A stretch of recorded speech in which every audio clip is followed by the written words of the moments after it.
నమస్తే, నేను జాకీర్ హుసేన్. మాజీ సీఎం జగన్మోహన్ రెడ్డి గారు రాజకీయం నేర్చుకోవాలంటే ఏమంటారు? సో కామెంట్ చేయండి. అంతేకాదు జగన్మోహన్ రెడ్డి గారు అసెంబ్లీకి వెళ్ళబోతున్నట్టు వార్తలు కూడా వస్తున్నాయి. అయితే దీని గురించి ఒకసారి డిస్కస్ చేద్దాం. ప్రస్తుతం మనతోటి స్టూడియోలో senior journalist, political analyst Jagadev గారు ఉన్నారు. వెల్కమ్ చేద్దాం. Hello sir. Hi.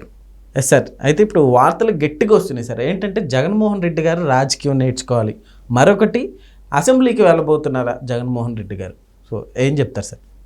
Jaganmohan Reddy గారు రాజకీయం నేర్చుకోవాలి అనే స్టేట్మెంటు అసలు రాజకీయం చేయడానికి వచ్చారేంటి ఆయన రాజకీయంలోకి?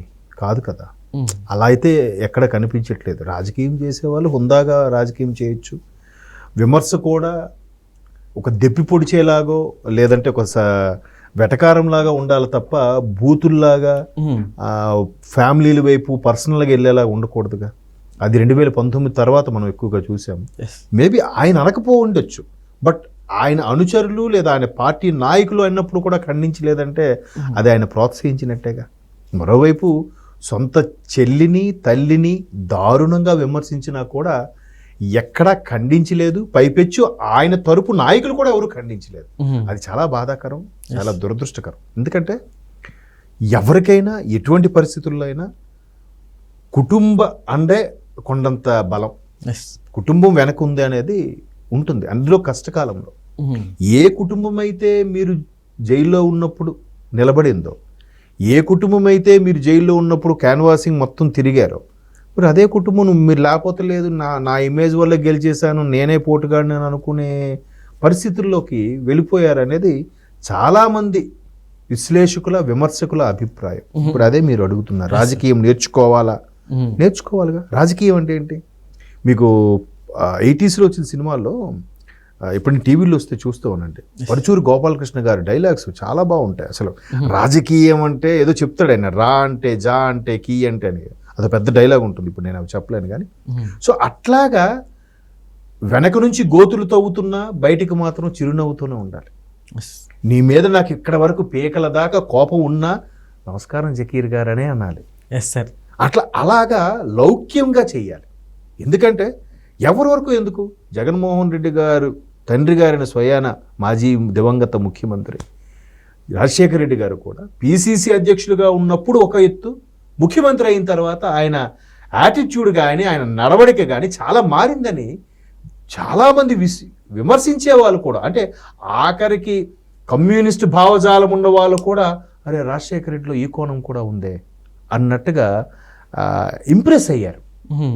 అంటే లోపల కోపం ఉంటే ఉండొచ్చు, లోపల రాజకీయ పరంగా ప్రత్యర్థులు అవ్వచ్చు, రాజకీయ పరంగా కత్తులు దూరుకోవచ్చు, కానీ పరిస్థితికి వచ్చేసరికి సాటి మనిషిగానో సాటి వ్యక్తిగానో సాటి ప్రజానాయకుడుగానో గౌరవించి ప్రతిపక్షాలను కూడా ఆయన గౌరవించేలా చేశాడు.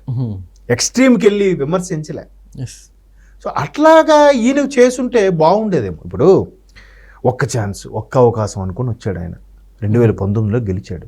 గెలిస్తే గత ప్రభుత్వం చేసినవి నీకు ఎవడు తీసేమని చెప్పాడా? నీకెందుకు అంత కడుపుమంట, నీకెందుకు అంత కక్ష? నువ్వు ఏదైతే క్షమించాలి, మీరు ఏదైతే ప్రతిపక్ష నేత అయిన చంద్రబాబు నాయుడు గారి మీద అప్పుడు 2019లో మీరు పగ పెంచుకున్నారో దాని ఇంపాక్ట్ ఎంటైర్ రాష్ట్రం మీద పడింది కదా. Yes sir. అయితే ఇప్పుడు జగన్మోహన్ రెడ్డి గారు లాస్ట్ అంటే గతంలో కంటే ఇప్పుడు కాస్త చేంజ్ అయ్యారు, ఆయన ఎంతో కొంత చాలా వరకు నేర్చుకున్నారు అని కూడా వస్తున్నాయి సార్. అది ఇంకా ఆయన తరపు ఫేవర్గా మాట్లాడే వ్యక్తులు మాట్లాడు. ఎందుకంటే కొన్ని సభాముఖంగా అయినా నటించాలి. ఇప్పుడు ఆయన ఎవరు భారతి గారి గురించి తప్పుగా మాట్లాడాడు. చేవల్ల ఏదో ఆయన పేరు, రాజేష్ ఏదో పేరు గుర్తు రావట్లేదు, ఆయన గుంటూరు అతను. వెంటనే టీడీపీ వాళ్ళు ఏం చేశారు? ఆయన సభ్యత్వాన్ని సస్పెండ్ చేశారు, ఎక్స్ప్లెనేషన్ ఇమ్మని అడిగారు. వెంటనే పోలీసులతో అరెస్ట్ చేయించారు. అఫ్కోర్స్ నెక్స్ట్ డేకే ఎప్పుడో బిల్ రిలీజ్ అయిపోయాడు. దానికి వైసీపీ వాళ్ళు ఏం చెప్పారు? ఇదంతా ఆడుతూ అనిపించి కావాలని నాటకమాడి కావాలని సస్పెండ్ చేసి కావాలని అరెస్ట్ చేసి వాళ్ళు రిలీజ్ చేశారు. ఫోన్ చేయని అదే రాజకీయం అంటే. మరి మీరు కనీసం ఎవరైతే ఉన్నాడో ఆ మహానుభావుడు, ఆవిడ పేరు రవీంద్ర రెడ్డి ఏదోడు, ఆ మహానుభావుడు భారతి గారి గురించి షర్మిలమ్మ పుట్టుక మీద విమర్శించాడు, ఎస్ విజయమ్మ గారి మీద విమర్శించాడు, తల్లి చెల్లి మీద విమర్శించిన పార్టీ నుంచి ఒక్కరు విమర్శించలేదు సరికదా వాడిని అరెస్ట్ కానీ పార్టీ సభ్యత్వాన్ని సస్పెండ్ కానీ ఏమీ చేయలేదు. వర్రా రవీందర్ రెడ్డి నడిపారు. ఏంటంతది? అదే మరి రాజకీయం తెలియకపోవడం అంటే. పోని మొన్న జూన్ 4న దాన్ని ఏమంటారు, వెన్నుపోటు దినోత్సవం అంట. వెన్నుపోటు ఎవరు పొడిచారండి? ఈయన ఎమ్మెల్యేలు అందరూ గెలుచుకొని వస్తే, ఈయన కానీ అమెరికా గట్రా వెళ్తే ఎన్టీ రామారావు గారు లాగా వెళ్తే ఈ చంద్రబాబు నాయుడు గారు వెన్నుపోటు పొడిచి ఈయన సీటు తీసుకున్నాడా? ఎట్లా వెన్నుపోటు అవుతుందండి? ప్రజలు వెన్నుపోటు పొడిచారని దాని అర్థం. సరే, వెన్నుపోటు పొడిచారు, వెన్నుపోటు దినం ప్రకటించారు. మరి ఆ ధర్నాల్లో, ఆ సమావేశాల్లో మీరు ఎక్కడున్నారండి? జగన్మోహన్ రెడ్డి గారు లేరుగా. ఆయన బెంగళూరులో ఉన్నారో తాడేపల్లిలో ఉన్నారో నాకు తెలియదు. అంటే ప్రజలకు ఎవరికి తెలియదు. వీళ్ళందరూ ముందుకెళ్ళి నాయకులు ముందుకెళ్ళారు. అంబటి గారు, పేర్ని గారు, వీళ్ళందరూ. మరి ఈయన ఉండాలా ముందు, నాయకుడు ముందు నడిపించాలా? మరొకటి, ఇప్పుడు ప్రతిపక్ష హోదా కూడా లేదు. మీరు అడుగుతున్నారు అసెంబ్లీకి వెళ్తారా అని అడిగారు. ఎమ్మెల్యే అయిన తర్వాత వెళ్ళాలిగా, ఒకసారి కాకపోతే ఒకసారి వెళ్ళాలిగా. లేదు, నాకు ముఖ్యమంత్రి ఎంతసేపు మాట్లాడతారో నాకు అంతసేపు కావాలి అంటే ఈయనకి వెళ్ళడానికి ఇష్టం లేక ఈ సాకులన్నీ ఇట్లా చెప్పి ఉండిపోవచ్చు అని. అదే పొరపాటు. వెళ్ళాలి. చంద్రబాబు నాయుడు కంటే మీరు సీనియర్ కాదు కదా. చంద్రబాబు నాయుడు కంటే మీరు 2-3 సార్లు ముఖ్యమంత్రి చేసిన వ్యక్తి ఏం కాదు కదా. 3 సార్లు ముఖ్యమంత్రి అయిన వ్యక్తే ప్రతిపక్ష హోదాలో కూర్చున్నాడు అన్ని మూసుకొని. మీరు ఒక్కసారి అయిన దానికే నేను వెళ్ళను, ప్రతిపక్ష హోదా నాకు లేదంటే నీకు వెళ్ళడానికి ఇష్టం లేదు, గిల్టీగా ఫీల్ అవుతున్నావు. రాజకీయాల్లో అది ఉండాలి. గెలుపోవటములు యాక్సెప్ట్ చెయ్యాలి. పవన్ కళ్యాణ్ లాంటి వ్యక్తి 2 చోట్ల పోటీ చేసి ఓడిపోతే, ఆయన తరపున ఏకైక వ్యక్తి ఒకటి గెలిస్తే, ఆ వ్యక్తి కూడా మరలా వైసీపీలోకి వెళ్ళిపోతే ఏం చేశాడు పవన్ కళ్యాణ్ గారు? 3వ రోజు ప్రజల్లోకి రాలే, వచ్చాడుగా. అది రాజకీయం అంటే. నేను రాను, నేను విదేశాలకు వెళ్ళిపోతా, నేను అండర్గ్రౌండ్లో దాక్కుంటా, నేను మళ్ళీ సినిమాలు చేసుకుంటా అని చెప్పి అనలేదుగా. ఎస్ సార్, జగన్మోహన్ రెడ్డి గారు అసెంబ్లీకి వెళ్తే ఎలాంటి పరిణామాలు చూడొచ్చు అంటారు? ఎలాంటి పరిణామాలు ఏంటంటే, ప్రతిపక్ష హోదా ఉన్న చంద్రబాబు నాయుడు గారినే మీరు నానా మాట్లాడినారు, ఆయన మైక్ ఇవ్వడానికి మాట్లాడడానికి. నీకు ప్రతిపక్ష హోదా కూడా లేదు, మీకు ఎందుకు ఇస్తారు అంటే ఊరికే వెళ్ళకుండా ఉండడానికి ఒక గిల్టీ అనమాట. ఇదైతే షేమ్గా. మీరు ఇప్పుడు కొంగానక్క కథ ఉంది, ఐడియా ఉందా?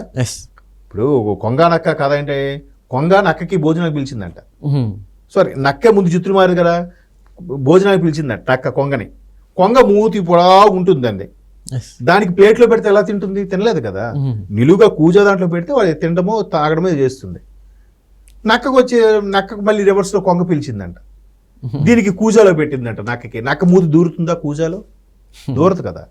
అలాగా ఈ కొంగ దాని మీద నక్క మీద కసి తీర్చుకుందంట. అలాగా ఎంతసేపు నేను చంద్రబాబు నాయుడు మీద చాలా ఇబ్బంది పెట్టాను, ఆయనకు మైక్ ఇవ్వలేదు, ఆయన భార్య కూడా అవమానించేలా చేశాను, వ్యాఖ్యలు చేశాము కాబట్టి మనం వెళ్తే ఏం జరుగుద్దో, అమ్మో మనకు కూడా వీళ్ళు అదే ట్రీట్మెంట్ చేస్తారో, అవమానం జరుగుతుందని భయంకి వెళ్ళట్లేదు వీళ్ళు. లేకపోతే అదేం లేదు, అయినా వెళ్ళాలి. వెళ్తే అప్పుడేం చెప్పాలి? చూసారా ప్రజలారా ఎంత దారుణంగా మాట్లాడుతున్నారు, విమర్శించాలని చెప్పాలి. అది చెప్పకుండా నేను వెళ్ళను, నేను ఎక్కడే ఉంటాను. శర్మ గారు అదే అన్నారు. అదేదో నాకు గెలిపించుంటూ నేను వెళ్ళేవాడిని, మీకు గెలిపించింది ఎందుకు ప్రజలు, మీరు వెళ్ళాలి కదా అని చెప్పి ప్రశ్నించింది. అందుకు ఆవిడ మంచిదే కాదు. ఎవరు మంచి చెప్పినా మంచోళ్ళు కాదు. సో అట్లాగా ఇంకా రాజకీయం అనేది నేర్చుకోవాలి, తెలుసుకోవాలి. ఇంకా నేను ఇలాగే ఉంటాను అని అంటే అన్ని రోజులు ఒకలా ఉండవుగా.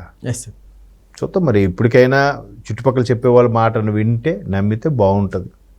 ఇప్పుడు నమ్మినట్టయినా నటించాలిగా, అది కూడా రాజకీయంలో భాగమే. చూద్దాం మరి. Okay sir.